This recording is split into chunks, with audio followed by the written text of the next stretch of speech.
ছেলে লাশ হয়ে প্রবাস থেকে দেশে ফিরেছে, আর মা ক্ষিপ্ত হয়ে সেই লাশের মধ্যে লাথি মেরেছে।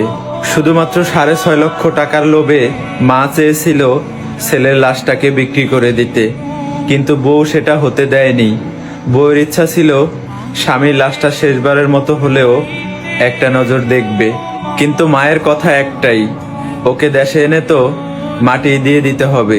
দেশে মাটি দিলেও সে মাটির তলে থাকবে, প্রবাসে মাটি দিলেও সে মাটির তলে থাকবে। তাহলে অযথাই কেন আমরা তাকে দেশে এনে ভেজাল বাড়াবো? তাই মাকে যখন কফিল জিজ্ঞেস করলো এই লাশটা পাঠাইতে দেশে প্রায় 6.5 লক্ষ টাকার মতো লাগবে, আপনারা কি টাকা নেবেন নাকি লাশটা এই টাকা খরচ করে দেশে পাঠাবো?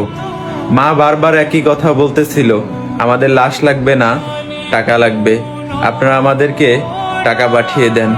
কিন্তু বউ সেটা হতে দেয়নি। শাশুড়ির হাতে পায়ে ধরে হলেও এই লাশটাকে সে দেশে আনতে চায়। বারবার যখন শাশুড়ির হাতে পায়ে ধরতেছিল, শাশুড়ি কোনোভাবেই লাশটাকে বাড়িতে আনার জন্য স্বীকৃতি দিতেছিল না। বউয়ের হাজারো চেষ্টায় শেষ পর্যন্ত লাশটা দেশে এসেছে, কিন্তু মা ক্ষিপ্ত হয়ে সেই লাশের মধ্যে হাজার হাজার মানুষের সামনে লাথি মেরেছে। এইরকম একটা ঘটনা বিশ্বাসের যোগ্য না। তারপরও আমাদের সবাইকে বাস্তবতাকে বিশ্বাস করতে হবে। একটা মা হয়ে কিভাবে পারলো একজন প্রবাসী সন্তানের সাথে এইরকম একটা ঘটনা ঘটাইতে? ছি, আপনি কি মা নাকি মা নামের কলঙ্ক?